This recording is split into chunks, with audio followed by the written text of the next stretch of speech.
Bienvenidas y bienvenidos a Ser Realmente Poderoso. Hoy presentamos Cuentos Sufíes.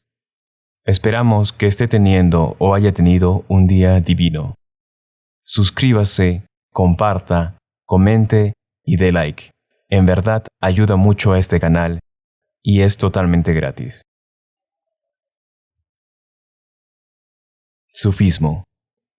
La tendencia al sufismo, el esfuerzo por experimentar una dimensión más allá del mundo material, por conocer y volver a la esencia o verdad espiritual, está en la naturaleza de cada persona, independientemente de su religión.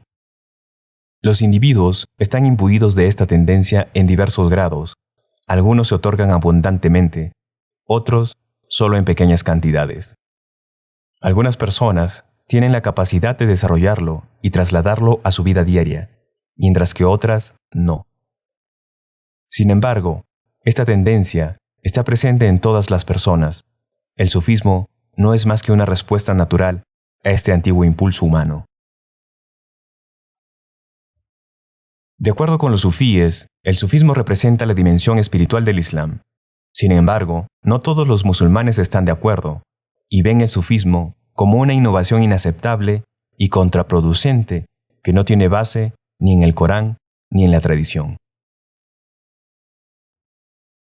El sufismo, que significa misticismo en árabe, es una creencia y práctica mística y ascética en el Islam que apareció por primera vez en el mundo musulmán occidental bajo la influencia del monacato cristiano.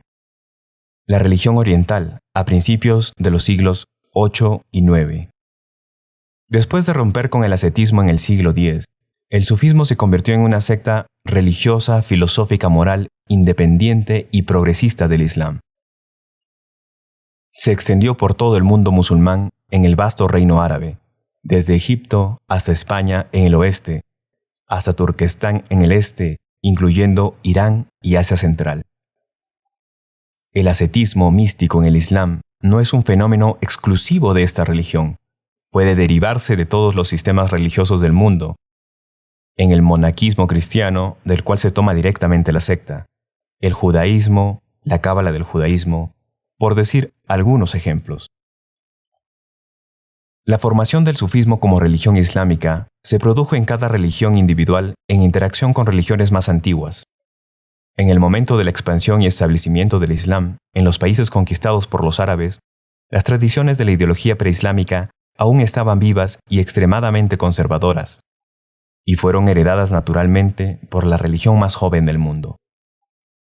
El sufismo de Asia Central, en particular, se formó bajo la influencia de formas locales de zoroastrismo, maniqueísmo y nestorianismo, y otras sectas religiosas del este de Irán que existían en el Asia Central preislámica. El sufismo consiste en que el hombre no solo está compuesto por un cuerpo físico, sino que también incluye otro aspecto, comúnmente conocido como yo. La experiencia mística activa ese yo. Como una corriente eléctrica, fluye a través de un individuo y crea potenciales sin explotar. Con la activación surge un cierto nivel de conciencia y sensación. Uno comienza a sentir que su yo refleja otro yo, el yo de un ser superior. Se da cuenta de que Dios obra en y a través de la creación. Muchas personas alcanzan este nivel de conciencia en algún momento de sus vidas. Un encuentro, evento o éxito los abre a una realidad más grande que ellos mismos.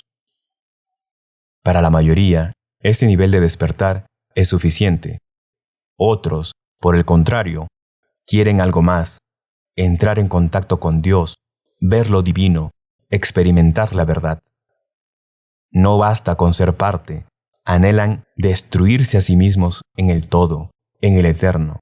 Quieren que su fe fluya espontáneamente y continuamente, como el agua que brota de una fuente. Aspiran a darse cuenta por sí mismos de que Dios está tan cerca como su vena yugular. ¿Cómo se puede cumplir este deseo? Dios es un ser sublime, los humanos son groseros en comparación. Tus sentidos pueden oír, tocar, ver, saborear y oler las cosas materiales, pero el Ser Supremo escapa a la detección por estos medios. ¿Cómo puede una partícula entrar en contacto con el Sol? ¿Cómo puede una parte convertirse en un todo? Los seres humanos han estado tratando de resolver este dilema desde el principio de los tiempos. La destrucción de una ciudad. Una vez, un sufí exclamó en un momento de descuido: «Yo seré la causa de la destrucción de esta ciudad». Afortunadamente, la gente creyó que estaba loco o que intentaba asustarlos.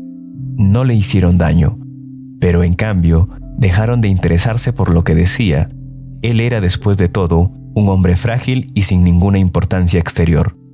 Un día, el sufí trepó un árbol del cual cayó. Su cuerpo rompió la pared de un embalse que estaba abajo, y la inundación provocada destruyó la ciudad. Fue únicamente después del accidente, cuando se halló su cuerpo, que sus palabras fueron recordadas.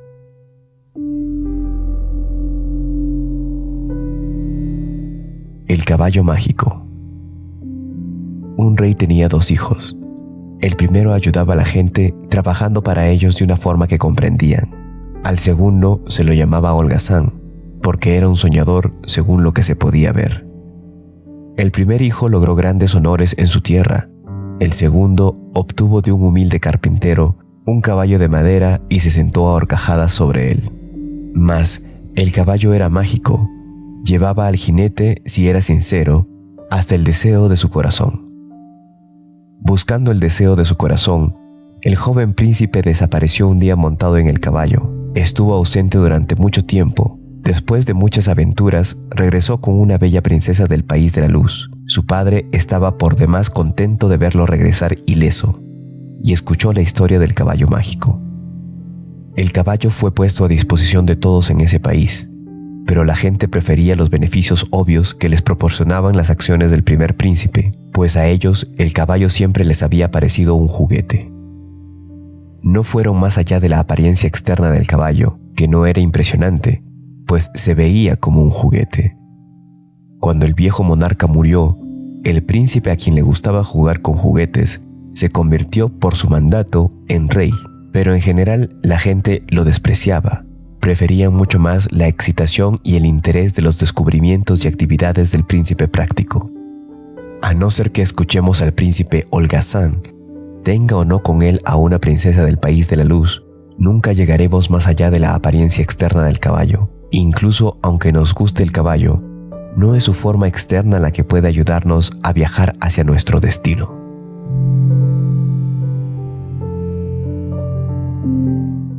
La cuna. Nació un niño y el padre le pidió a un carpintero que le hiciera una cuna. El carpintero le dijo que regresara en una semana a recogerla. Cuando regresó, la cuna no estaba terminada. El hombre volvió semana tras semana y aún no había noticias de la cuna. Finalmente, el niño creció hasta ser un hombre, se casó y su esposa le dio un hijo. Su propio padre le dijo: «Visita al carpintero y pregúntale si ya está lista tu cuna». Entonces el joven fue al taller del carpintero y le recordó el asunto de la cuna. «Aquí hay una oportunidad», dijo, «para que termines el trabajo. Ahora tengo un hijo pequeño y la cuna sería ideal para él». «Fuera de aquí», exclamó el carpintero. «No voy a permitir que me presionen en mi trabajo solo porque tú y tu familia están obsesionados por lo que quieren».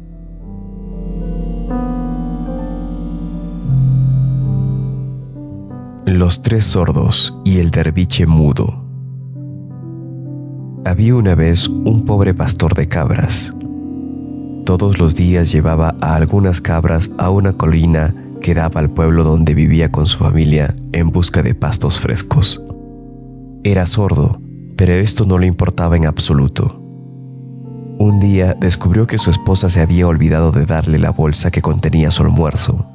Tampoco envió a su hijo para que se lo llevara como había ocurrido en el pasado con el mismo olvido, aun cuando el sol estaba en todo su apogeo. «Iré a casa a buscarla», pensó el cabrero, «pues no puedo quedarme aquí fuera todo este tiempo hasta el atardecer sin comer bocado». De repente vio a un hombre que estaba cortando arbustos en la ladera de la colina. Se acercó a él y le dijo: «Hermano, por favor vigila a las cabras para que no se pierdan». pues a mi esposa se le ha olvidado tontamente mi almuerzo y debo regresar al pueblo por él. Ahora bien, el que cortaba los arbustos también era sordo, no escuchó ni una sola palabra de lo que dijo y tampoco le entendió nada al cabrero. Entonces le contestó: ¿por qué habría de darte alguno de los arbustos que estoy cortando para mis propios animales? Tengo 2 borregos y una vaca en mi casa, y he de ir por todas partes para procurarles comida. No, déjame, pues no quiero tener nada que ver con gente como tú, que busca quitarme lo poco que me pertenece. E hizo un ademán de burla con la mano, riendo de forma estentórea. El pastor no escuchó lo que se dijo y contestó: «Oh, gracias por aceptar, amable amigo. Seré lo más veloz que pueda. Bendito seas, ahora me siento tranquilo». Corrió hacia la aldea y fue hasta su humilde choza. Allí encontró a su esposa enferma con fiebre y a la mujer del vecino atendiéndola. Tomó su bolsa de comida y regresó corriendo a la colina. Contó las cabras cuidadosamente y todas estaban allí. El cortador de arbustos aún estaba ocupado con su tarea y el cabrero dijo para sí: «Caramba, qué excelente persona es este cortador de arbustos tan digno de confianza. Ha cuidado mis cabras para que no se extravíen y no busca agradecimiento por su servicio. Le daré esta cabra coja a la cual pensaba matar de todas formas. Será una rica cena para él y su familia esta noche». Entonces, cargando la pequeña cabra coja sobre sus hombros, corrió cuesta abajo, exclamando: «Oh hermano, aquí tienes un regalo por haber cuidado mis cabras mientras yo estaba ausente. Mi pobre esposa tiene fiebre y eso lo explica todo. Haz a esta cabra para tu cena de hoy. Verás, tiene una pata mala y de todas maneras pensaba matarla». Pero el otro no oyó sus palabras y gritó furioso: «Vil cabrero, nunca vi qué pasó cuando te fuiste. ¿Cómo puedo ser responsable de la pata de tu infernal animal? Yo estaba ocupado cortando estos arbustos y no tengo idea de cómo sucedió. Lárgate de aquí o te golpearé». El pastor estaba asombrado por los gestos furiosos del hombre, pero no podía oír lo que decía. Así que llamó a un transeúnte que montaba un fino caballo. «Noble señor, te suplico por favor que me digas de qué está hablando este cortador de arbustos. Sucede que soy sordo y no sé por qué ha rechazado enojosamente a mi cabra de regalo». Tanto el cabrero como el cortador de arbustos comenzaron a gritarle al viajero, que desmontó y caminó hacia ellos. Ahora bien, era un ladrón de caballos sordo como una tapia, y no podía oír lo que le estaban diciendo. Se había perdido y quería preguntarles dónde estaba. Pero cuando vio los gestos amenazantes de los otros 2 hombres, dijo: «Sí, hermanos, robé el caballo, lo confieso, pero no sabía que les pertenecía. Perdónenme, les suplico, pues tuve un fugaz momento de tentación y actué sin pensar. No tuve nada que ver con la cojera de la cabra», gritaba el cortador de arbustos. «Haz que me diga por qué no acepta mi regalo», urgía el cabrero. «Solamente quería dársela como una muestra de aprecio». «Ciertamente admito haber robado el caballo», decía el ladrón, «pero soy sordo y no puedo oír cuál de ustedes es el dueño». En ese momento apareció un viejo derviche, andando sobre el polvoriento camino hacia la aldea. El cortador de arbustos corrió hacia él y tirando de su túnica dijo: «Venerable derviche, soy un hombre sordo que no puede entender nada de lo que estos 2 están diciendo. ¿Podrás, por favor, con tu sabiduría, juzgar y explicar acerca de qué están gritando ellos?». Sin embargo, el derviche era mudo y no pudo responder, pero se acercó a ellos y observó detenidamente las caras de los 3 sordos, que ahora habían dejado de hablar.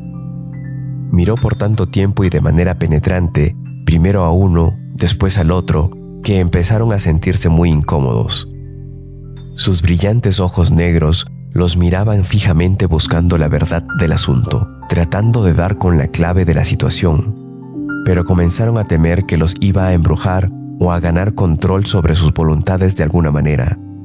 Y de repente el ladrón saltó sobre el caballo y se fue galopando.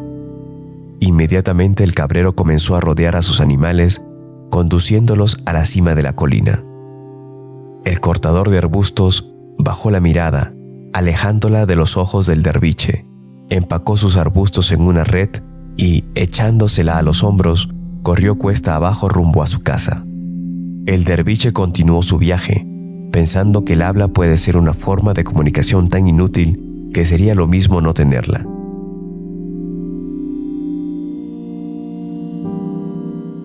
Perspectiva de camello. Una vez un hombre le preguntó a un camello si prefería ir cuesta arriba o cuesta abajo, y el camello dijo: "Lo importante para mí no es la cuesta arriba o la cuesta abajo, sino la carga". Sobre la música. Ellos saben que escuchamos música y que en ella percibimos ciertos secretos. Entonces hacen música y se sumergen en estados. Sabe que cada aprendizaje debe poseer todos sus requisitos, no solamente música, pensamiento, concentración. Recuerda, inútil es la maravillosa producción de leche de una vaca que patea el balde.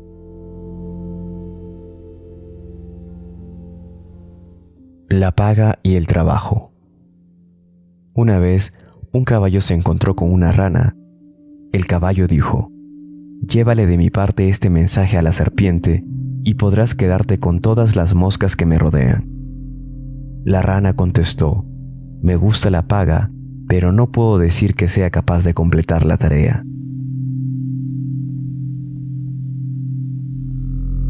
Ayuda a sus amigos.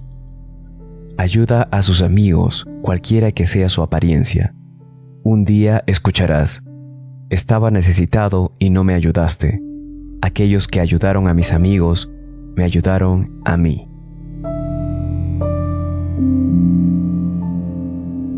Estados y chacales.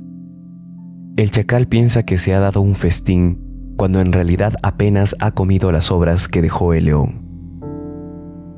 Yo transmito la ciencia de producir estados. Esto, si se usa solo, causa daño. Quien lo use solamente se hará famoso, incluso poderoso. Conducirá a los hombres a adorar los estados hasta que sean casi incapaces de regresar a la vía sufí.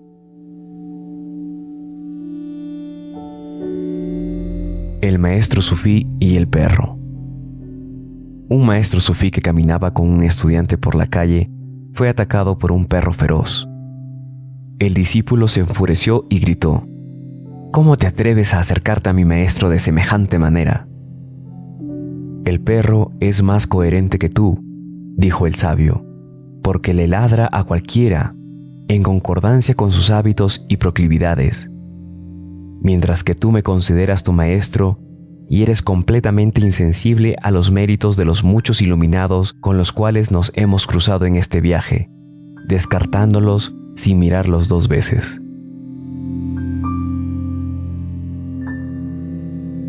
La Rosa de Bagdad. Abdul Qadir, fundador de la Orden Qadiri, fue parte de un incidente que le dio su título de la Rosa de Bagdad. Se cuenta que Bagdad estaba llena de maestros místicos, que cuando Abdul Qadir llegó a las puertas decidieron enviarle un mensaje. Por lo tanto, los místicos le despacharon a las afueras un recipiente lleno de agua hasta el borde. El significado era claro: la copa de Bagdad está repleta. A pesar de que era invierno y fuera de temporada, Abdul Qadir produjo una rosa en flor que colocó sobre el agua para indicar tanto sus extraordinarios poderes como el hecho de que había lugar para él. Cuando este signo les fue traído a ellos, la asamblea de los místicos gritó: "Abdul Qadir es nuestra rosa", y se apresuraron a escoltarlo hacia la ciudad.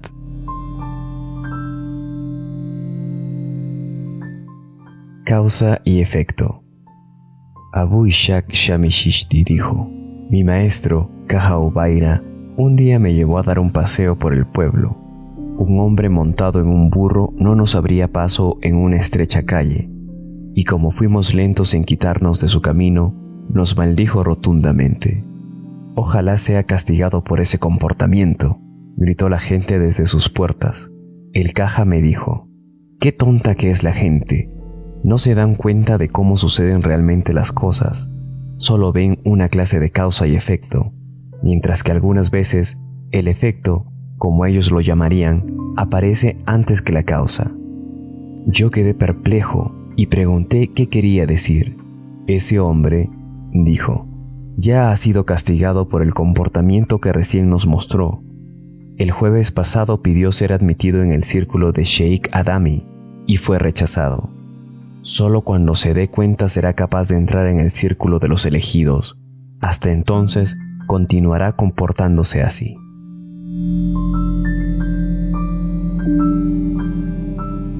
Cuando la muerte no es suficiente. A cierto hombre que se lo creía muerto lo estaban preparando para el entierro cuando revivió. Se sentó, pero lo impactó tanto ver la escena que lo rodeaba que se desmayó. Lo colocaron en un ataúd y el cortejo fúnebre partió hacia el cementerio. Justo cuando llegaban a la fosa recobró el conocimiento, levantó la tapa del féretro y gritó pidiendo auxilio. «No es posible que haya revivido», dijeron los dolientes, «porque su muerte ha sido certificada por expertos competentes». «Pero estoy vivo», gritó el hombre. Apeló a un conocido e imparcial científico y jurisconsulto que estaba allí presente. «Un momento», dijo el experto. Se volvió hacia los dolientes contándolos. «Ahora bien, ya hemos escuchado lo que el supuesto muerto tenía que decir. Ustedes, 50 testigos, díganme, ¿cuál consideran que es la verdad?» «Está muerto», dijeron los testigos. «Entiérrenlo», dijo el experto, y entonces fue sepultado.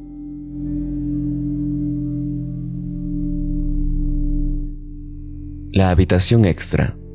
Cierto hombre necesitaba dinero, y la única forma de conseguirlo era vendiendo su casa. Sin embargo, no quería desprenderse de su totalidad. Así que acordó por contrato con los nuevos dueños tener el uso completo e irrestricto de una habitación en la cual podría guardar, cuando quisiese, cualquiera de sus pertenencias. Al principio, el hombre guardaba pequeños objetos en su cuarto y solía ir a verlos sin molestar a nadie. Luego, al cambiar ocasionalmente de trabajo, almacenaba allí herramientas de su oficio. Aún los nuevos dueños no protestaban. Finalmente, comenzó a guardar gatos muertos en la habitación hasta que la casa se volvió inhabitable debido al efecto de su descomposición. Los dueños apelaron a la justicia, pero los jueces sostuvieron que la molestia era compatible con el contrato. Al final le vendieron la casa a su primer dueño, sufriendo grandes pérdidas.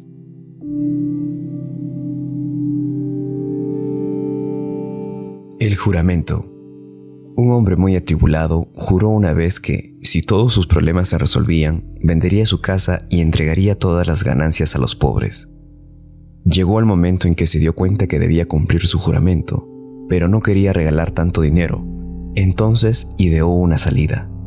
Puso en venta la casa pidiendo por ella una moneda de plata. Incluido con la propiedad, sin embargo, había un gato. El precio que pedía por este animal era de 10,000 monedas de plata. Otro hombre compró la casa y el gato. El primer hombre donó a los pobres la sola moneda de plata y se quedó con las otras 10,000. La mente de muchas personas trabaja así. Resuelven seguir una enseñanza, pero interpretan su relación con ella según su conveniencia.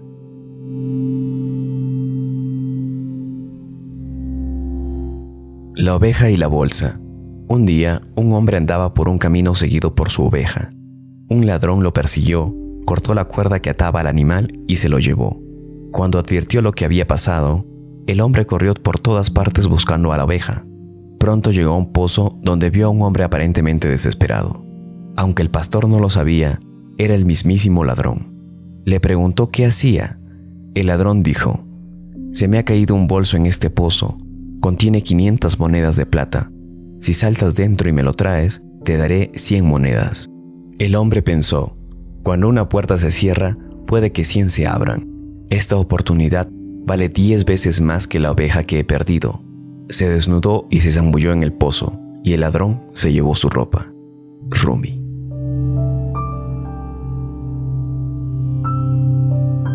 El rey y el lobo. Cierto rey decidió domar a un lobo y convertirlo en mascota. Este deseo suyo se basaba en la ignorancia y la necesidad de ser aprobado o admirado por otros, una causa común de muchos de los problemas en el mundo. Hizo que a una loba madre le quitaran un cachorro recién nacido y fuese criado entre perros mansos. Cuando el lobo ya era adulto, se lo llevaron al rey y durante muchos días se comportó exactamente como un perro. Las personas que vieron este espectáculo asombroso quedaron maravilladas y pensaron que el rey era un prodigio. Actuaron de acuerdo con esta creencia cuando convirtieron al rey en su consejero sobre todos los asuntos, atribuyéndole grandes poderes. El rey mismo creía que había ocurrido casi un milagro. Un día, cuando estaba cazando, el rey oyó una manada de lobos que se avecinaba. Mientras lo hacían, el lobo domesticado saltó, mostró sus colmillos y corrió a darles la bienvenida.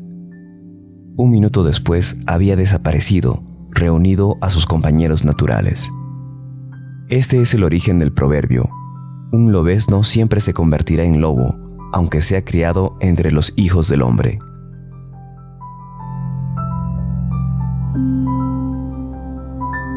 Su Excelencia. Por una serie de malentendidos y coincidencias, Mulá Nasruddin se encontró un día en la sala de audiencias del emperador de Persia. El Shahin-Shah estaba rodeado de nobles y gobernadores de provincias y aduladores, todos ellos egoístas. Cada uno presionaba para ser nombrado embajador en la comitiva que pronto partiría hacia la India. La paciencia del emperador estaba por acabarse, cuando alzó su rostro por encima de la pertinaz masa, invocando mentalmente la ayuda del cielo, para resolver su problema respecto a quién escoger. Entonces, su mirada cayó sobre Nasruddin. «Este hombre ha de ser mi embajador», anunció, «y ahora déjenme en paz».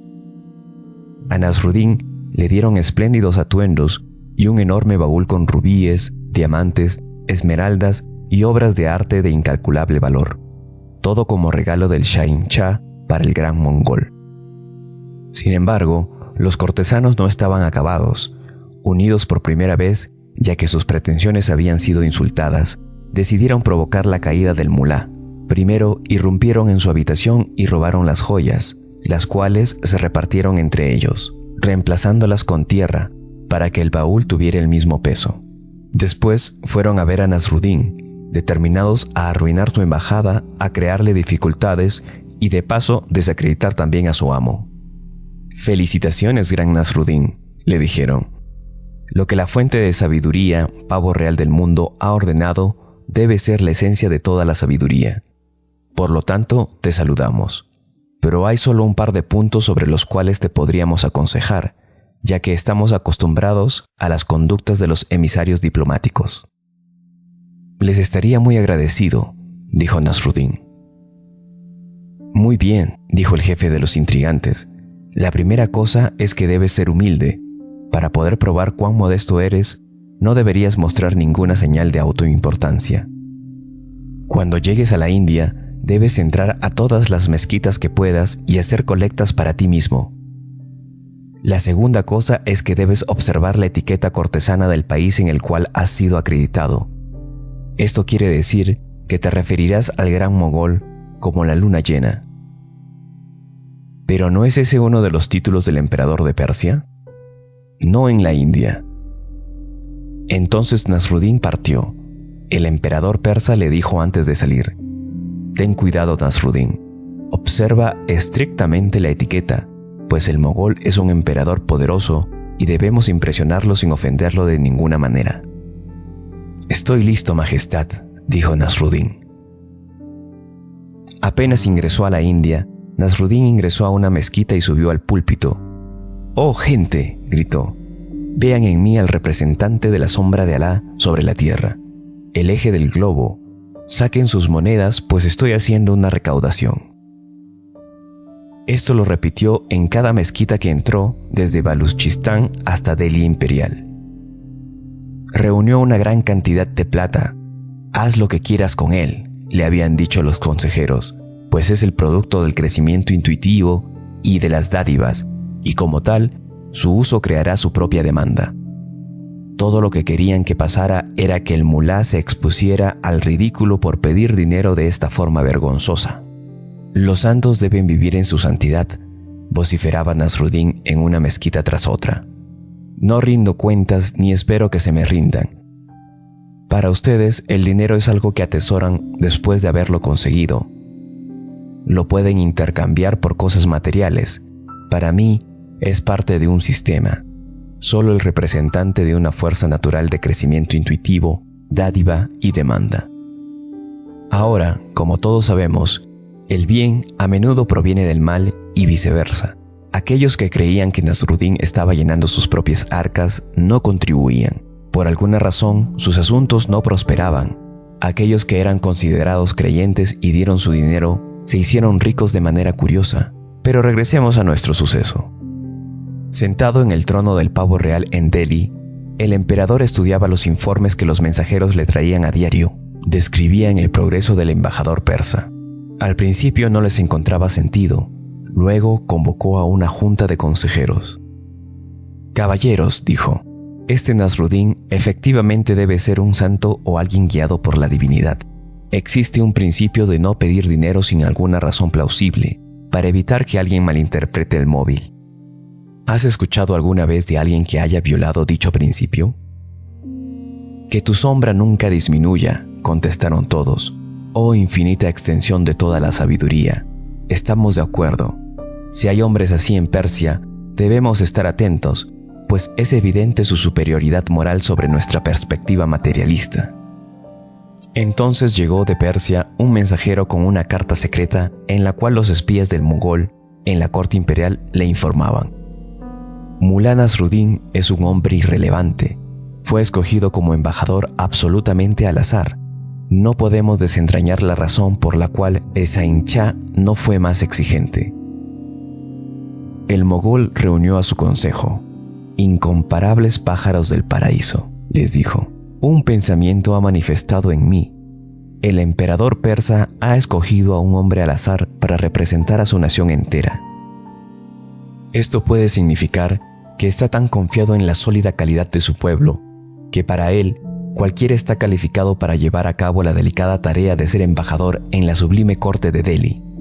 Esto indica el grado de perfección que ha alcanzado, los sorprendentemente infalibles poderes intuitivos que son cultivados entre ellos. Debemos reconsiderar nuestro deseo de invadir Persia, pues tales personas podrían fácilmente aniquilar a nuestros ejércitos. Su sociedad está organizada sobre bases diferentes que las nuestras». «Tienes razón, gran guerrero de las fronteras», dijeron los nobles indios.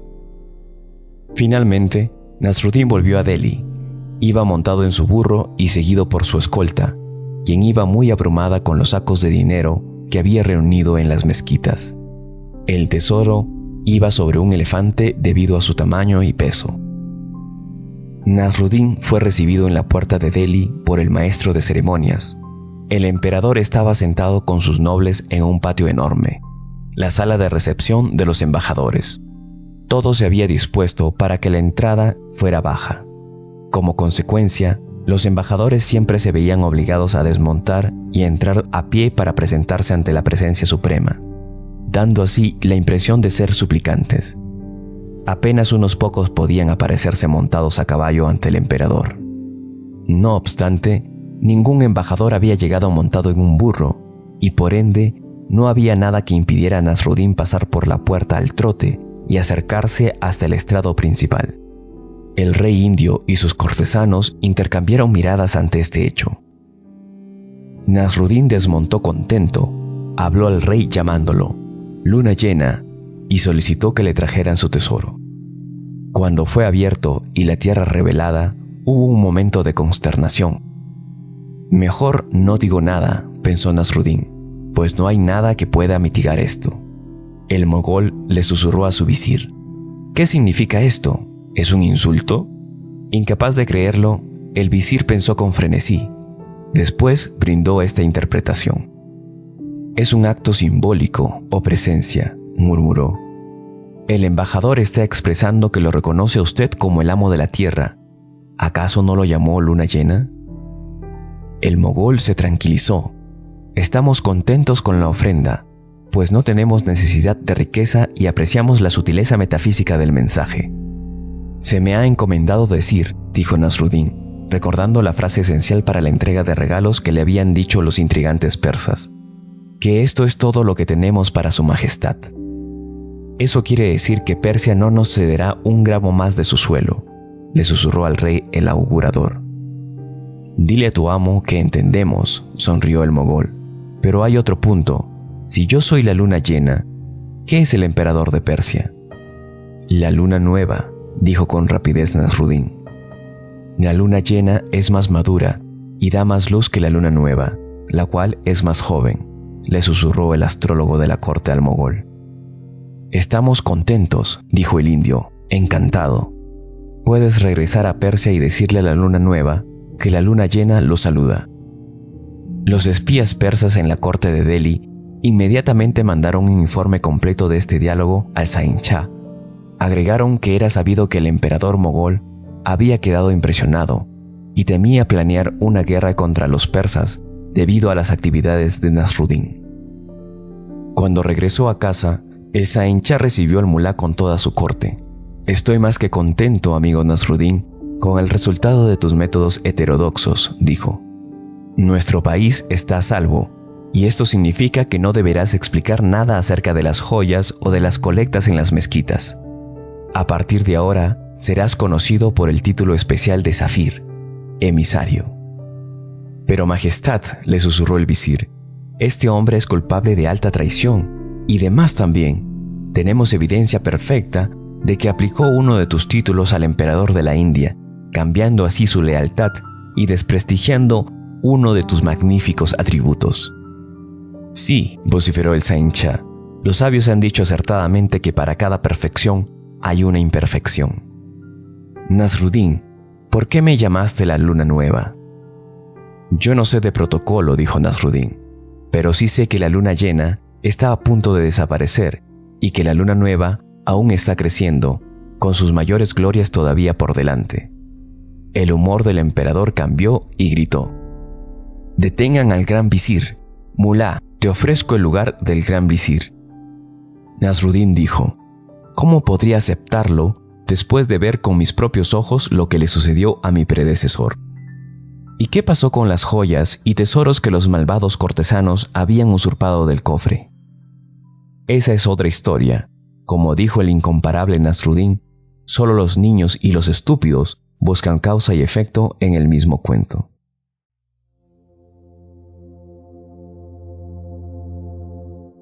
El gorro de la invisibilidad. En el país que es invisible para nosotros, pero que en realidad es más real que el real, vivía un niño y su nombre era Kazhan. Su hermano mayor, Hankas, era muy trabajador e inteligente. Pero Kazhan no era ni trabajador ni perezoso, tampoco era inteligente o tonto, pero solía dedicarse a resolver cualquier problema de la mejor forma que podía. Los dos hermanos, ninguno de los cuales parecía estar progresando mucho en el país invisible, decidieron salir juntos a buscar fortuna. Una tarde se fueron de su hogar y no pasó mucho tiempo antes de que la oscuridad los separara. Sobre Hankas tendremos noticias próximamente. Kazhan se encontró de repente en medio de una riña. Había 3 hombres discutiendo aparentemente sobre 3 cosas que estaban tiradas en el suelo. Le explicaron cuál era el problema. Su padre había muerto y les había dejado un sombrero cónico, que era el culá de la invisibilidad, una alfombra voladora y una vara que hacía que la alfombra volase al golpearla con ella. Cada hermano quería todos los objetos, o por lo menos ser el primero en escoger.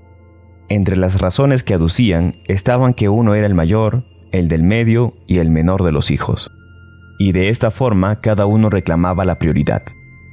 Son todos indignos, pensó Kazhan, pero ofreció arbitrar la disputa. Les dijo a los 3 que se alejaran 40 pasos y que entonces se dieran vuelta. Antes de que pudieran terminar de cumplir con sus instrucciones, Kazhan se puso el culá sobre la cabeza, se subió en la alfombra y la golpeó con la vara. «Alfombra», ordenó, «llévame a donde se encuentra mi hermano Hankas». Ahora bien, no mucho tiempo antes, su hermano Hankas había sido agarrado por un poderoso pájaro anca, que lo depositó sobre el minarete de una mezquita en Jorasán.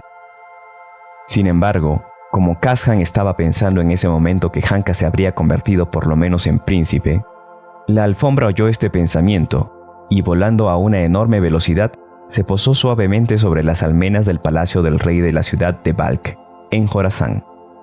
El monarca, que lo había visto descender, salió inmediatamente diciendo: «Quizá este sea el joven de quien se predice que ayudará a mi hija, mas no la deseará».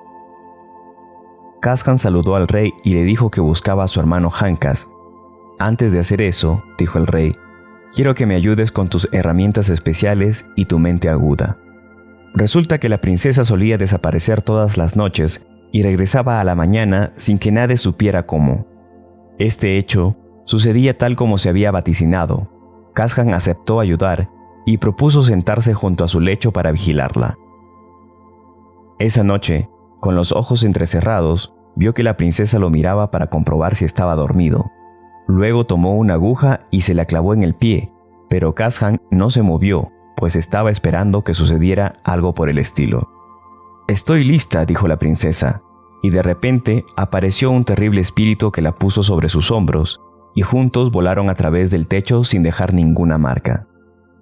Frotándose los ojos, Kazhan inmediatamente se puso el kulá de la invisibilidad, se sentó sobre la alfombra mágica y, pegándole con la vara, gritó: «Llévame a donde haya ido la princesa». Hubo un torbellino y un rugido, y Kazhan se encontró en el país invisible que está más allá del país invisible. Ahí estaba la princesa acompañada del espíritu. Caminaban a través de bosques de árboles con piedras preciosas. Kazhan cortó un pedazo del árbol de jade con frutos de diamante. Después caminaron por un jardín de plantas desconocidas de incomparable belleza. Kazhan puso unas cuantas semillas en su bolsillo. Finalmente, se detuvieron junto a un lago cuyos juncos eran espadas resplandecientes. «Estas son las espadas que pueden matar a espíritus como yo», le dijo el espíritu a la princesa, «pero solamente lo puede hacer un hombre llamado Kazhan, tal como ha sido predicho». En cuanto oyó estas palabras, Kazhan dio un paso hacia adelante, tomó una de las espadas del lecho de juncos y le cortó al espíritu la horrible cabeza. Agarró a la princesa y la arrastró hasta la alfombra. Poco después viajaban rápidamente rumbo al palacio del rey de Balkh en Jorasán. Kazhan llevó de inmediato a la princesa ante el rey, despertándolo bruscamente de su sopor. «Su Majestad», dijo, «aquí está tu hija a quien he liberado de las garras de un demonio». Y relató todo lo que les había sucedido, mostrando las joyas y las semillas como prueba. Libre al fin, la princesa ofreció casarse con Kazhan, pero Kazhan, pidiendo ausentarse por un rato, voló en su alfombra mágica para encontrar a su hermano Hankas. Hankas estaba descansando en un caravasar, pues apenas pudo conseguir trabajo como maestro en un seminario y el pago era muy bajo. Cuando regresaron a la corte, la princesa se enamoró ipso facto de los rasgos masculinos de Hankas y decidió que quería contraer matrimonio con él. «Eso es exactamente lo que iba yo a sugerir», dijeron al mismo tiempo Kazhan y el rey. Vivieron felices por siempre, pues el reino pasó a manos de Hankas y su esposa, mientras que el rey de Balkh y Kazhan se trasladaron juntos en la alfombra hacia el país invisible que está más allá del país invisible, que se convirtió en su reino compartido.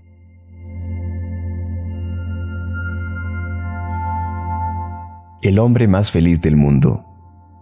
Un hombre que vivía en condiciones lo suficientemente confortables fue un día a ver a cierto sabio que tenía reputación de poseer todo el conocimiento. Le dijo: «Gran sabio, no tengo problemas materiales, sin embargo, estoy siempre intranquilo.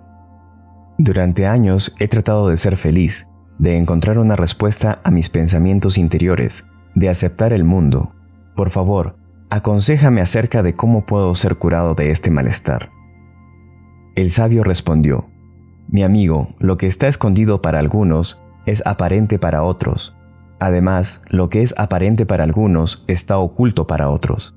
Tengo la respuesta para tu enfermedad, aunque no es un remedio ordinario.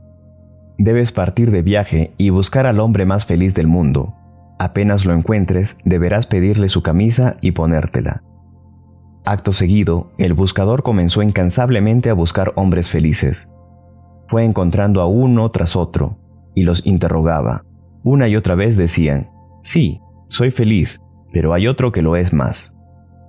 Después de viajar de un país a otro durante muchos días, encontró el bosque donde todos decían que vivía el hombre más feliz del mundo. Oyó el sonido de una risa que provenía de entre los árboles y apresuró el paso hasta que se topó con un hombre sentado en un calvero. ¿Eres el hombre más feliz del mundo, como dice la gente?, le preguntó. Claro que lo soy, dijo el otro. Mi nombre es fulano, mi condición es tal y cual, y mi remedio, prescrito por el sabio más grande, es vestir tu camisa. Por favor, dámela, y a cambio te daré cualquier cosa que tenga. El hombre más feliz lo miró atentamente y luego rió. Rió. Cuando se hubo calmado un poco, el hombre inquieto, algo enojado ante esta reacción, le dijo: ¿Estás trastornado? ¿Te ríes de un pedido tan serio? Quizá, dijo el hombre más feliz, pero si te hubieras tomado la molestia de mirar, habrías visto que no poseo una camisa. Entonces, ¿qué voy a hacer ahora? Ahora serás curado. El esforzarse por algo inalcanzable proporciona el ejercicio para lograr aquello que se necesita. Al igual que un hombre reúne todas sus fuerzas para saltar un arroyo como si fuera más ancho de lo que es, consigue llegar al otro lado. Entonces, el hombre más feliz del mundo se quitó el turbante cuyo extremo le tapaba la cara. El hombre inquieto vio que era el mismísimo gran sabio que originalmente lo había aconsejado. «Pero, ¿por qué no me dijiste todo esto hace años cuando fui a verte?», preguntó el hombre inquieto y desconcertado. «Porque en aquel entonces no estabas listo para comprender. Necesitabas ciertas experiencias y tenían que serte dadas de una forma tal que asegurara tu paso a través de ellas».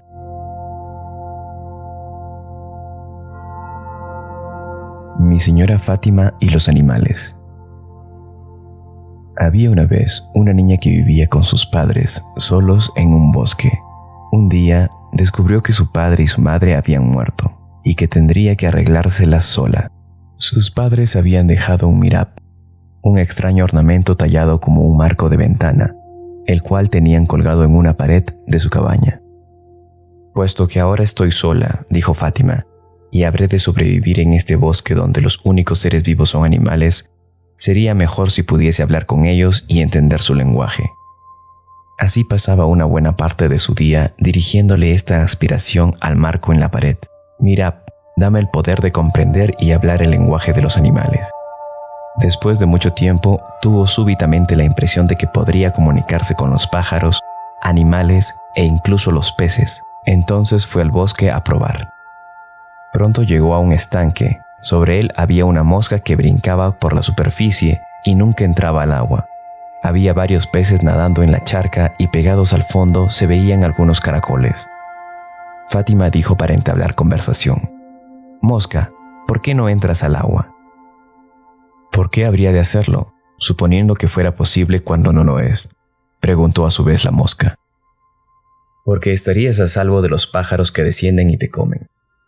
«Aún no me han comido, ¿verdad?», dijo la mosca. Y ahí terminó la conversación. Entonces, Fátima le habló al pez. «Pez», le dijo a través del agua, «¿por qué no encuentras la manera de salir del agua poco a poco? He escuchado que algunos peces pueden hacerlo». «Absolutamente imposible», dijo el pez. «Nadie ha hecho eso y sobrevivido. Se nos ha criado para creer que es tanto un pecado como un peligro mortal». Y se dio la vuelta y se sumergió en las sombras, poco dispuesto a seguir escuchando tales tonterías. Así, Fátima llamó al caracol. «Caracol, podría salir del agua y encontrar lindas hierbas para comer. He escuchado que los caracoles pueden realmente hacerlo». La mejor respuesta a una pregunta es otra pregunta cuando es un caracol sabio el que la escucha, dijo el caracol. «Quizás serías tan gentil de decirme exactamente por qué tienes tanto interés en mi bienestar. La gente debería cuidarse a sí misma». «Bueno», dijo Fátima, «supongo que es porque cuando una persona puede ver más acerca de otra persona, la quiere ayudar a alcanzar niveles superiores». «Eso me parece una idea extraña», dijo el caracol, y se arrastró bajo una roca para no continuar oyendo. Fátima dejó a la mosca, al pez y al caracol, y erró por el bosque buscando algún ser con quien hablar. Sentía que debía serle útil a alguien. Después de todo, tenía mucho más conocimiento que estos habitantes del bosque. A un pájaro, pensó como ejemplo, se le podía aconsejar que almacenara comida para el invierno o que anidara cerca del calor de una cabaña para que no muriera inútilmente, pero no vio ningún ave. En cambio, se topó con la cabaña de un carbonero. Era un anciano y estaba sentado frente a su puerta quemando el carbón de leña para llevar al mercado. Fátima, encantada de ver a otro ser humano además de sus padres, corrió hacia él y le contó sus experiencias de ese día. «No te preocupes por eso, niña», dijo el bondadoso anciano. «Hay cosas que un ser humano tiene que aprender y que son de vital importancia para su futuro». «¿Cosas que aprender?», dijo Fátima. «Dime, ¿para qué querría yo aprender esas cosas? Probablemente apenas cambiaría mi modo de vida y pensar». Y como la mosca, el pez y el caracol, se apartó para no escuchar al anciano carbonero. Fátima, hija de Valia, pasó otros 30 años como la mosca, el pez y el caracol, antes de aprender alguna cosa.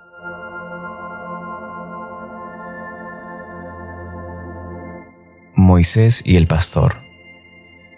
Esta explicación de un pasaje notable de Maznavi de Rumi fue dada por Khwaja Fidai de Kars en sus meditaciones sobre las coplas de nuestro maestro Jalaluddin Rumi.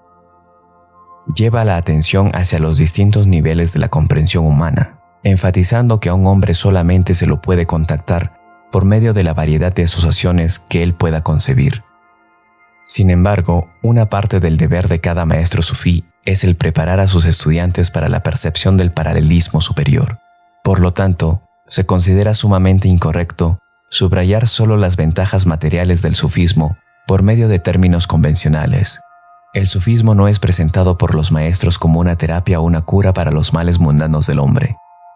Ningún hombre puede comprender más de lo que toda su mente es capaz de comprender, y por esta razón se ha dicho con veracidad: háblale a cada hombre según su comprensión. De acuerdo con lo que el hombre pueda percibir, así se beneficiará. Si un hombre o una mujer son capaces solamente de percepciones bajas, él o ella buscarán y obtendrán satisfacciones por medio de estas percepciones. Se relata que Moisés llamó blasfemo a un humilde pastor, porque oyó que el pobre hombre ofrecía peinarle el cabello a Dios, lavar su túnica y besar su mano. Dios amonestó a Moisés enseñándole indirectamente, por medio de esta experiencia, que el pastor no tenía la inteligencia o la experiencia para darse cuenta de que Moisés estaba hablando de una deidad incorpórea. Así has alejado de mí a un fiel que se me había acercado tanto como pudo. Hay una gradación en todos los hombres, cada uno percibirá lo que pueda percibir y en la etapa en la que pueda percibirlo.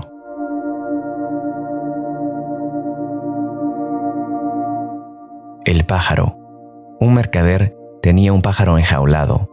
Estaba por ir a la India, la tierra de donde era el pájaro, y le preguntó si le podría traer algo de allí. El pájaro pidió por su libertad, pero le fue negada. Entonces le pidió al mercader que visitara la jungla en la India y que anunciase su cautiverio a los pájaros libres que estuvieran allí. El mercader así lo hizo, y apenas hubo terminado de dar el mensaje, un pájaro silvestre, idéntico al que tenía, cayó inconsciente desde un árbol. El mercader imaginó que este debía ser un pariente de su propio pájaro, y se entristeció al pensar que él había causado esta muerte. Cuando regresó a su hogar, el pájaro le preguntó si traía buenas noticias de la India. «No», dijo el mercader, «temo que mis noticias son malas. Uno de tus parientes colapsó y cayó a mis pies apenas mencioné tu cautiverio». En cuanto oyó estas palabras, el pájaro del mercader se desplomó y cayó sobre el piso de la jaula. La noticia de la muerte de su pariente también lo ha matado, pensó el mercader. Afligido, recogió al pájaro y lo puso sobre el alféizar de la ventana. De inmediato, el pájaro revivió y voló hacia un árbol cercano. «Ahora ya sabes que lo que considerabas una desgracia era de hecho buenas noticias para mí», dijo. «También sabes cómo el mensaje, que sugería la forma de actuar para liberarme a mí mismo, me fue transmitido a través de ti, mi captor, y se alejó volando, por fin libre».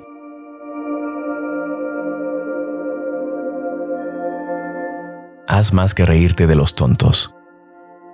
Había una vez un tonto que fue enviado a comprar harina y sal. Llevó un plato para cargar sus compras. «Asegúrate», dijo el hombre que lo mandó, «de no mezclar ambas cosas, las quiero separadas». Cuando el tendero hubo llenado el plato con harina y estaba midiendo la sal, el tonto dijo: «No la mezcles con la harina. Mira, te enseñaré dónde ponerla». Y dio vuelta el plato para proveer una superficie sobre la cual podía ponerse la sal. La harina, por supuesto, cayó al piso, pero la sal estaba segura. Cuando el tonto regresó, dijo al hombre que lo hubo enviado: «Aquí está la sal». «Muy bien», dijo el otro hombre, «pero ¿dónde está la harina?» «Debía de estar aquí», dijo el tonto, dando vuelta el plato. Apenas hizo esto, la sal cayó al piso, y la harina, por supuesto, parecía haber desaparecido. Así sucede con los seres humanos. Al hacer una cosa que les parece correcta, puede que deshagan otra que es igualmente acertada. Cuando esto ocurre con pensamientos en vez de acciones, el hombre mismo está perdido, y no importa cuán lógico él considere que ha sido su pensamiento. Tú te has reído con el chiste del tonto. Ahora bien, ¿podrías hacer algo más y pensar acerca de tus propios pensamientos como si fueran la sal y la harina?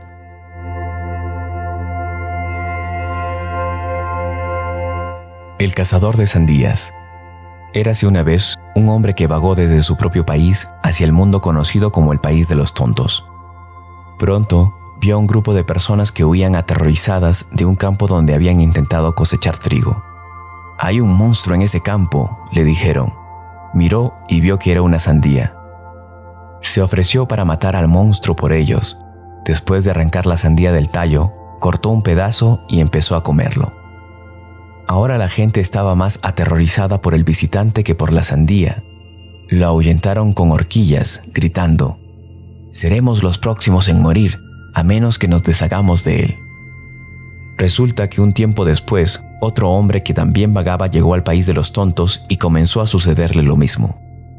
Pero en vez de ofrecerles ayuda contra el monstruo, estuvo de acuerdo con ellos en que seguramente era peligroso. Y al alejarse de él en puntas de pie con ellos, ganó su confianza. Pasó un largo tiempo en sus casas hasta que les pudo enseñar, poco a poco, los hechos básicos que les permitirían no solo perder el miedo a las sandías, sino hasta poder ellos mismos cultivarlas.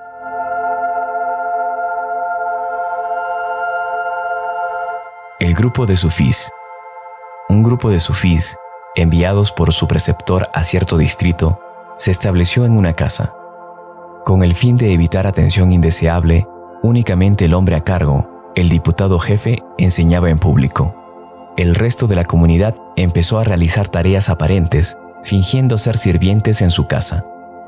Cuando este maestro murió, los miembros de la comunidad reorganizaron sus funciones, revelándose como místicos avanzados.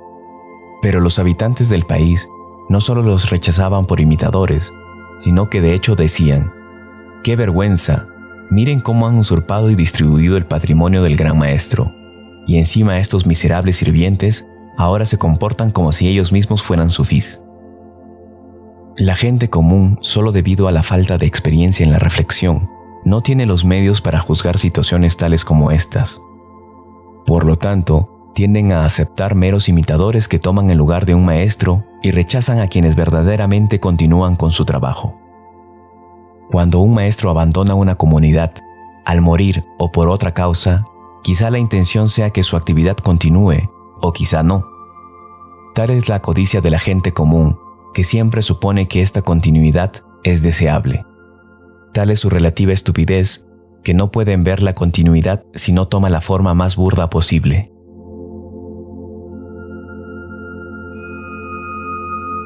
El sufí es un mentiroso. El sufí se encuentra en la posición de un extranjero en otro país o de un invitado en una casa. Quien se encuentra en alguna de estas dos condiciones debe pensar en la mentalidad local. El sufí verdadero es un hombre cambiado, siendo el cambio una parte esencial del sufismo. El hombre común no cambia, de ahí la necesidad del disimulo. Un hombre va a un país donde la desnudez es honorable y el llevar ropa es considerado una deshonra. Para poder continuar habitando en el país, debe desprenderse de sus ropas. Si meramente dice, usar ropas es mejor, la desnudez es deshonrosa, se coloca a sí mismo fuera del alcance de la gente del país que está visitando. Por lo tanto, abandonará el país, o si es que allí tiene que cumplir ciertas funciones, aceptará tales costumbres o ganará tiempo. Si el tema de la excelencia o no de usar ropa surge en una conversación, probablemente tenga que disimular. Aquí hay un conflicto de hábitos. Hay un conflicto aún mayor entre el pensamiento habitual y el pensamiento inhabitual. El sufí, porque ha experimentado, al igual que otros, tantas cosas, conoce niveles de existencia que no puede justificar con argumentos. Aunque solo sea porque todos los argumentos ya han sido probados por alguien en algún momento u otro, y algunos han prevalecido y son considerados sensatos. Su actividad, como la de un artista, está reducida a la ilustración.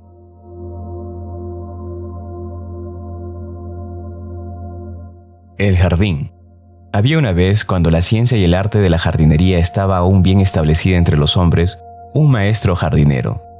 Además de conocer todas las cualidades de las plantas, sus valores nutritivos, medicinales y estéticos, se le había dispensado el conocimiento de la hierba de la longevidad, y vivió durante muchos siglos. A través de sucesivas generaciones, visitó jardines y cultivó lugares por todo el mundo. En un paraje plantó un jardín maravilloso, instruyó a la gente cómo mantenerlo e incluso les enseñó la teoría de la jardinería. Pero al habituarse a ver que algunas de las plantas crecían y florecían cada año, pronto olvidaron que tenían que recoger las semillas de otras, que algunas especies se propagaban por medio de estacas, que otras necesitaban agua de más, etc. El resultado fue que finalmente el jardín se volvió salvaje y la gente comenzó a considerarlo como el mejor jardín que podía existir. Luego de haberles dado muchas oportunidades para aprender, el jardinero los expulsó y reclutó a otro grupo de ayudantes. Les advirtió que, si no mantenían correctamente al jardín y no estudiaban sus métodos, sufrirían por ello. Ellos a su vez olvidaron, y dado que eran holgazanes, se ocupaban solo de las frutas y flores que eran de fácil mantenimiento y dejaron que las demás muriesen. Algunos de los primeros aprendices volvían cada tanto y decían: deberían hacer esto y aquello, pero los alejaban gritándoles: ustedes son los que se apartan de la verdad en este asunto. Pero el maestro jardinero perseveró, hizo otros jardines donde quiera que pudo, y sin embargo ninguno era perfecto, excepto aquel que él mismo y sus principales ayudantes cuidaban. Cuando se supo que había muchos jardines, e incluso muchos métodos de jardinería, las personas de un jardín visitaban aquellos de los otros para aprobar, criticar o discutir. Se escribieron libros, se realizaron asambleas de jardineros y se crearon categorías según lo que ellos creían era el orden correcto de la prioridad. Así como suele suceder con la gente, la dificultad de los jardineros sigue siendo la atracción en demasía por lo superficial. Dicen: me gusta esta flor, y quieren que también les guste a los demás. Quizás sea, a pesar de su atractivo o abundancia, una mala hierba que está sofocando otras plantas que podrían proveer las medicinas o los alimentos que la gente y el jardín necesitan para su sustento y permanencia. Entre estos jardineros hay quienes prefieren plantas de un solo color, puede que a estas las escriban como buenas. Hay otros que solo se ocupan de las plantas mientras se rehúsan a cuidar los senderos o las entradas o incluso las cercas. Cuando finalmente murió el anciano jardinero, dejó como donativo el conocimiento completo de la jardinería, distribuido entre las personas que lo comprendían según sus capacidades. Así, la ciencia y también el arte de la jardinería perduraron como una herencia esparcida por muchos jardines y también en algunos registros de ellos. Las personas que son educadas en uno u otro jardín generalmente han recibido una instrucción tan poderosa acerca de los méritos o deméritos de la forma en que los habitantes ven cosas, que son casi incapaces, aunque hagan el esfuerzo, de comprender que tienen que regresar al concepto de jardín. En el mejor de los casos, generalmente solo aceptan, rechazan, suspenden el juicio o buscan aquello que imaginan que son los factores comunes. De vez en cuando surgen verdaderos jardineros. Tal es la abundancia de semijardineros que cuando escuchan acerca de los reales, la gente dice: «Oh sí, tú hablas de un jardín como el que nosotros ya tenemos o imaginamos». Ambos, lo que tienen y lo que imaginan, son defectuosos. Los verdaderos expertos, quienes no pueden razonar con los cuasi jardineros, en su mayoría se asocian entre sí, poniendo en este o aquel jardín algo del stock total que le permitirá mantener su vitalidad hasta cierto punto. A menudo están forzados a enmascararse, pues la gente que quiere aprender de ellos pocas veces sabe acerca del hecho de que la jardinería es un arte o una ciencia, que subyace a todo lo que hayan escuchado antes. Entonces hacen estas preguntas: ¿cómo puedo lograr flores más bellas sobre estas cebollas? Los jardineros auténticos acaso trabajan con esta gente porque a veces se pueden crear jardines verdaderos para beneficio de toda la humanidad. No duran mucho tiempo, pero es únicamente a través de ellos que el verdadero conocimiento puede realmente ser aprendido, y la gente puede venir a ver qué es verdaderamente un jardín.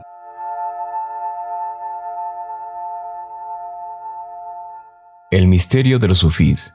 Esta canción urdu la cantan los seguidores del santo Chishti del siglo XIX, Sayed Mir Abdullah Shah, cuyo santuario está en Delhi. La intención es mostrar que los sufís son conocidos por algo que todos comparten, algo que no es adecuadamente representado por medio de nombres, rituales o distintivos, a pesar de que todas estas cosas tengan alguna relevancia para la misteriosa unidad interior del ser. Veo a un hombre libre sentado en el suelo, en sus labios una flauta de caña, su túnica emparchada, sus manos curtidas por el trabajo. ¿Puede este ser uno de los grandes elegidos? Sí, oh mi amigo, es él. 3 olas de un solo mar, 3 reyes con atuendos de mendigo. ¿Pueden ser los grandes elegidos? Sí, oh mi amigo, todo es él, todo es él. Musulmán, hindú, cristiano, judío y sikh, hermanos en sentido secreto. ¿Quién lo sabe interiormente? Oh compañeros de la cueva, ¿por qué el hacha, el cuenco de mendigo? ¿Por qué la piel de cordero, el cuerno y el gorro? ¿Por qué la piedra en el cinturón? Mira, cuando en tu sangre fluye el vino, todo es él, mi amigo, es él. Vas a las cimas de las montañas, estás sentado en un templo, búscalo cuando un maestro llegue, busca la joya dentro de la mina. Todo es él, mis amigos. Compañeros, todo es él.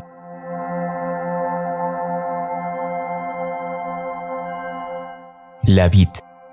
Cierto hombre plantó una vid, conocida por ser del tipo que produce uvas comestibles únicamente después de 30 años. Sucedió que mientras la plantaba, el comendador de los creyentes pasó por ahí. Se detuvo y dijo: «Eres un optimista notable si esperas vivir hasta que ese tipo de vid dé frutos».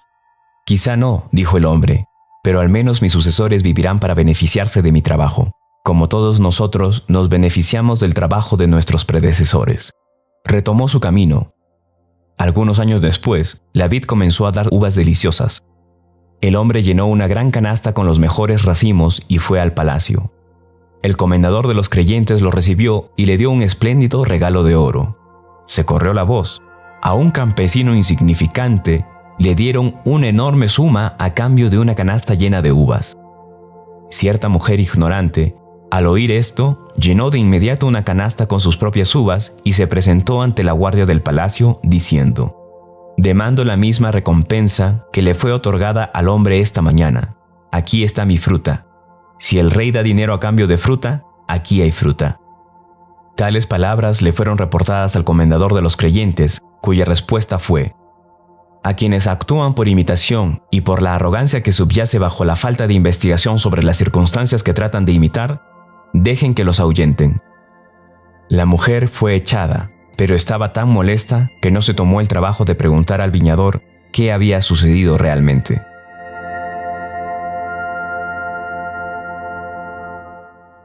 El pillo, las ovejas y los aldeanos.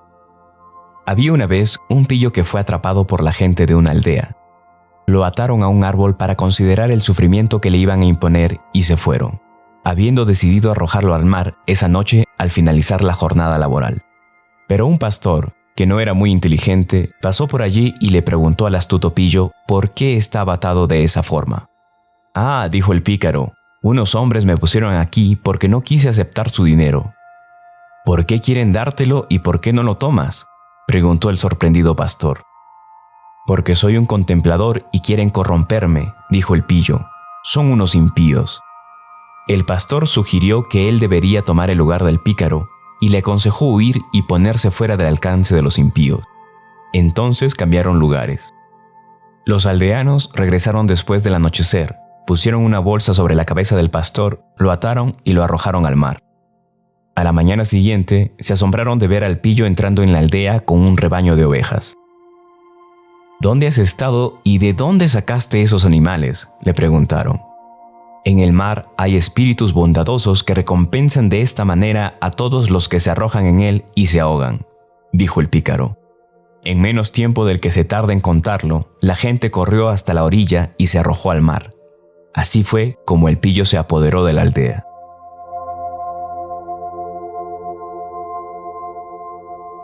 El ladrón, el comerciante y la ley.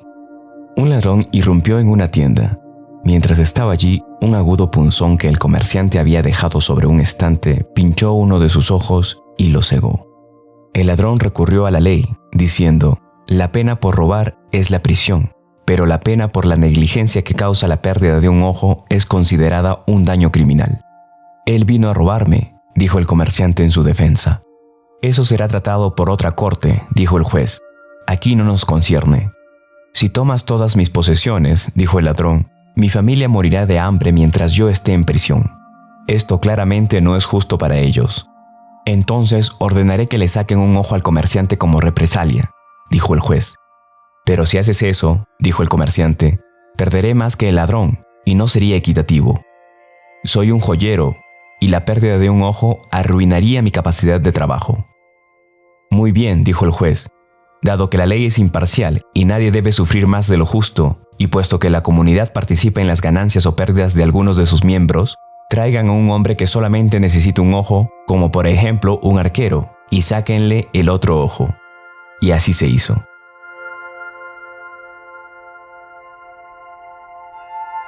El horrible Dip Dip.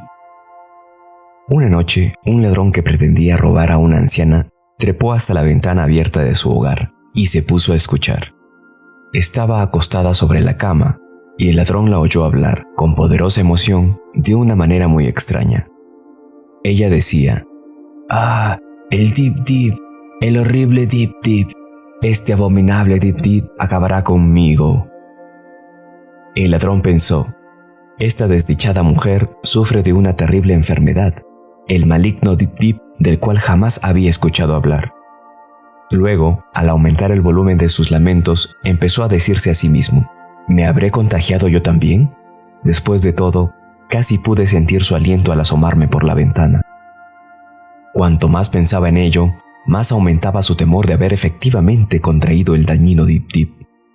Un momento después, sus extremidades comenzaron a temblar. A duras penas pudo llegar tambaleando a su casa al encuentro de su mujer, a quien le dijo entre quejas y lamentos: «El siniestro Dip Dip. No hay ninguna duda de que he caído en las garras del maldito Dip Dip». Su esposa, presa del miedo, lo acostó de inmediato. ¿Qué cosa terrible había atacado a su esposo? Al principio, imaginó, debió de haber sido atacado por algún animal salvaje llamado Dip Dip. Pero a medida que se volvía menos y menos coherente y no veía marca alguna en su cuerpo, la mujer comenzó a temer que fuera una cuestión de origen sobrenatural. La persona mejor capacitada para lidiar con semejante problema que ella conocía era, por supuesto, el santo local. Era algo parecido a un sacerdote, versado en la ley, conocido como el sabio faquí. La mujer fue de inmediato a la casa del sabio y le rogó que fuera a ver a su esposo. El faquí, pensando que acaso este sería un campo donde su santidad especial podría ser útil, se apresuró a visitar al ladrón. Cuando éste vio al hombre de fe junto a su cama, pensó que su fin estaba incluso más cerca de lo que había temido. Juntando todas sus fuerzas, murmuró: «La vieja que vive al final de la calle, ella tiene el maldito Dip Dip y me lo ha contagiado. Ayúdame si puedes, reverendo faquí». «Hijo mío», dijo el faquí, aunque también él mismo estaba perplejo, «recuerda el arrepentimiento y ora pidiendo misericordia, pues acaso las horas que te quedan sean pocas». Dejó al ladrón y se encaminó hacia la cabaña de la anciana. Espiando por la ventana, escuchó claramente su voz lastimosa mientras se retorcía y temblaba. «Infame Dip Dip, me estás matando. Detente, detente, maligno Dip Dip. Me estás chupando la sangre de mi vida». Y continuó así por un rato, ocasionalmente sollozando y a veces permaneciendo en silencio. El mismo faquí empezó a sentir como si un escalofriante viento helado lo atravesara. Comenzó a temblar y sus manos que agarraban el marco de la ventana la hicieron sonar como un castañeteo de dientes. Al oír el ruido, la vieja saltó de la cama y tomó las manos del ahora aterrorizado faquí. ¿Qué haces tú, un hombre respetable e instruido, a estas horas de la noche mirando por las ventanas de gente decente?, le gritó. Buena pero desdichada mujer, balbuceó el erudito. Te escuché hablar del horrendo Dip-Dip, y ahora temo que se haya apoderado con sus garras de mi corazón, como ya lo ha hecho con el tuyo, y que yo esté física y espiritualmente perdido. Increíble tonto, gritó la vieja. Pensar que durante todos estos años te he admirado como hombre de libros y sabiduría. Escuchas que alguien dice Dip-Dip e imaginas que te va a matar a ti. Mira hacia aquel rincón y verás lo que en realidad es el abominable Dip-Dip. Y señaló una canilla goteando, la cual el faquí de repente advirtió que al perder agua hacía el sonido Dip-Dip-Dip-Dip-Dip. Pero los teólogos son resistentes. En apenas un instante se sintió maravillosamente recuperado por el alivio de sus preocupaciones y corrió de vuelta a la casa del ladrón, pues tenía trabajo que hacer. «Vete de aquí», gruñó el ladrón, «porque me abandonaste cuando te necesitaba, y la vista de un rostro tan deprimente me ofrece poca tranquilidad en cuanto a mi estado futuro». El anciano lo interrumpió. «Desgraciado e ingrato, ¿crees que un hombre de mi piedad y erudición dejaría sin resolver un problema como este? Entonces, presta mucha atención a mis palabras y actos, y te enseñaré cómo he trabajado incansablemente, de acuerdo con mi mandato celestial, por tu seguridad y mejoría». La palabra mejoría inmediatamente focalizó la atención tanto del ladrón como de su esposa sobre la imponente dignidad del supuesto sabio. Tomó un poco de agua en sus manos y pronunció ciertas palabras sobre ella. Entonces hizo prometer al ladrón que nunca más robaría. Finalmente lo roció con el agua preparada, pronunciando larguísimas palabras y gesticulando grandiosamente para terminar con: «Huye, sucio e infernal Dip-Dip, por donde has venido, para jamás regresar a afligir a este desdichado». El ladrón se sentó sobre la cama, ya curado. Desde aquel día hasta hoy, el ladrón jamás volvió a robar, tampoco le ha contado a nadie acerca de la cura milagrosa, porque a pesar de todo, aún no simpatiza mucho con el sabio y sus ideas. Y la vieja, normalmente chismosa, no ha hecho correr la voz acerca de la idiotez del faquí. Planea eventualmente sacarle provecho. Quizás surja alguna ocasión para intercambiar favores. Y por supuesto, el faquí no desea que los detalles se propaguen por ahí, y tampoco contará la historia. Pero tal como sucede con los humanos, cada uno de los involucrados ha contado su propia versión, en estricta confidencia, por supuesto, a otra persona. Y es por eso que has podido conocer la historia completa de la mujer, el ladrón, el sacerdote y el terrible Dip-Dip.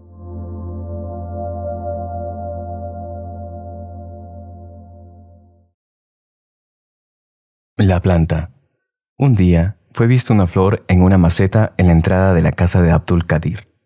Junto a ella había una nota: «Huele esto y adivina qué es». A cada persona que entraba se le daba elementos para escribir y se le invitaba a que escribiera la respuesta, si así lo deseaba, al enigma. Al final del día, Abdul Qadir le entregó a un discípulo la caja que contenía todas las respuestas. Dijo: «Todos los que contestaron una rosa pueden permanecer si así lo desean, para proseguir con la enseñanza. Quien no haya escrito nada o cualquier otra respuesta que no sea una rosa deberá retirarse». Alguien preguntó: ¿es necesario recurrir a métodos tan superficiales para juzgar idoneidad para el discipulado? El gran maestro contestó: «Yo conozco las respuestas, pero deseo demostrarles a los demás que las manifestaciones superficiales señalan el carácter interior». Y acto seguido le entregó al grupo una lista que contenía, a pesar de que él no había visto las respuestas de los concurrentes, los nombres de quienes habían escrito una rosa. Esto ilustra un significado de la frase: lo obvio es el vínculo con lo verdadero. Lo que Abdul Qadir veía interiormente también podía ser mostrado exteriormente. De esta forma, y por esta razón, se espera que los discípulos tengan una cierta clase de conducta. Los 7 hermanos. Érase una vez un padre sabio que tenía 7 hijos. Mientras crecían, les enseñó todo lo que pudo. Pero antes de poder completar su educación, percibió algo que hizo que lo más importante fuera la seguridad de sus hijos. Se dio cuenta de que una catástrofe iba a aplastar su país. Los jóvenes eran temerarios y no podía confiar del todo en ellos. Sabía que si decía, «nos amenaza una catástrofe», ellos responderían, Nos quedaremos contigo para enfrentarla. Entonces le dijo a cada uno de sus hijos que debían llevar a cabo una misión y que habrían de partir inmediatamente. Envió al primero hacia el norte, al segundo rumbo al sur, al tercero al oeste y al este al cuarto. Los 3 restantes fueron enviados a destinos desconocidos. Tan pronto como hubieron partido, el padre, utilizando su conocimiento especial, logró llegar a un distante país para proseguir con cierto trabajo que había sido interrumpido por la necesidad de educar a sus hijos. Luego de haber completado sus misiones, los primeros 4 hijos regresaron a su país. El padre había planificado de tal manera la duración de sus tareas que estarían seguros y ocupados en la lejanía hasta que les fuera posible volver a casa. Los hijos, de acuerdo con sus instrucciones, regresaron al lugar que habían conocido durante su juventud, pero ahora no se reconocían el uno al otro. Cada uno sostenía ser el hijo de su padre, y ninguno creía en los demás. El tiempo y el clima, los sufrimientos y los excesos habían hecho su trabajo, y la apariencia de los hombres era distinta. Debido a que estaban tan amargamente enfrentados, y a que cada uno había decidido evaluar al otro, por su estatura, su barba, el color de su piel y la manera de hablar, los cuales habían cambiado, ningún hermano permitió durante meses que otro abriera la carta de su padre que contenía la respuesta a su problema y el resto de su educación. Pero era tal la sabiduría del padre, que había anticipado esto. Supo que sus hijos no podrían aprender nada más hasta que fueran capaces de comprender que habían cambiado muchísimo. La situación actual es que 2 de los hijos se han reconocido mutuamente, aunque con cierta indecisión. Han abierto la carta. Están tratando de adaptarse al hecho de que lo que creían fundamental es realmente, del modo en que las usan, externalidades sin valor. Aquello que valoraron durante tantos años, como las raíces mismas de su importancia, acaso sea en realidad sueños vanos y ahora inútiles. Los otros 2 hermanos, al observarlos, no están satisfechos de que hayan mejorado por su experiencia y no quieren emularlos. 3 de los hermanos que fueron en otras direcciones aún no han arribado al encuentro. En cuanto a los otros 4, pasará algún tiempo antes de que verdaderamente se den cuenta de que los únicos medios de supervivencia en sus exilios, las superficialidades que consideraban importante, son precisamente las barreras para su comprensión. Todos están aún lejos del conocimiento.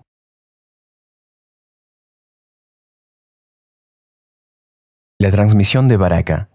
Abdul-Qadir reunió a todos sus adherentes en Bagdad y les dijo: «Les ruego que nunca olviden lo que ahora voy a decirles, porque de lo contrario se transformarán en fuente de grandes errores. Me dirijo a aquellos de ustedes que seguirán siendo más ignorantes que los demás, porque los conocedores y los logradores nunca cometerán el error que ahora voy a describir. Durante el periodo de deber y la repetición, mucha gente adquiere la capacidad de afectar a otros con una extraña experiencia. Esto produce temblores, excitación y muchos otros sentimientos e indica una etapa de conciencia. Puede haber visiones de grandes maestros o de influencia divina. Actuando sobre el corazón no preparado, tales experiencias deben ser instantáneamente detenidas, pues no pueden progresar hacia un contacto real con lo divino hasta que algo más haya sido cultivado en el discípulo. Esta apertura de la capacidad, una vez que ha sido descubierta por los ignorantes o inmaduros, se esparce especialmente entre los aldeanos y otras gentes simples hasta que se dan el gusto de probarlo regularmente, creyéndolo un estado verdadero. De hecho, es apenas una señal, un signo de algo. Cuando sucede, debe ser reportado, y aquellos que lo experimentan deben someterse a un periodo adecuado de preparación. La insistencia con esta práctica, en el pasado, agotó la capacidad de los seguidores de santos y profetas. Equivocadamente creían haber sido los destinatarios de Baraka, la gracia. Los que logran no se atreven a inducir este estado una vez que ha aparecido. Quienes se gratifican con él, acaso nunca lo logren. Sigan solamente las prácticas del maestro, quien sabe por qué ocurren estas cosas y quién debe adaptar el estudio en consecuencia. ¿Cómo el hombre se eleva más alto? Hay 2 cosas, lo bueno y aquello que tiene que convertirse en bueno. La realidad y la pseudo-realidad. Hay Dios y hay hombre. Si un hombre busca la verdad, debe ser apto para la recepción de la verdad. Él no sabe esto. En consecuencia, al creer en la existencia de la verdad, él supone que por lo tanto es capaz de percibirla. Esto no está de acuerdo con la experiencia, pero se lo sigue creyendo. Después de mi muerte, por ejemplo, la gente continuará utilizando partes de lo que ha sido cuidadosamente armonizado como un medio para contactar la verdad, como si fuera una especie de hechizo o talismán para abrir una puerta. Tocarán y escucharán música, contemplarán figuras escritas, se juntarán, simplemente porque han visto que tales cosas se hacían. Pero el arte está en la correcta combinación de los elementos que ayudan a hacer que el hombre sea digno de conectarse con la verdad real, no en una pálida imitación de ellos. Recuerda siempre que la ciencia para establecer el puente entre lo exterior y lo interior es rara y transmitida solo a unos pocos. Inevitablemente habrá muchos que prefieran convencerse a sí mismos de la realidad de una experiencia menor, en vez de encontrar al proveedor de la esencia. Gracias por haber escuchado 37 cuentos sufíes, con moralejas que te harán pensar mucho. Se despide David Muro, narrador. Recuerde suscribirse, activar la campana, compartir y comentar. Hasta la próxima edición.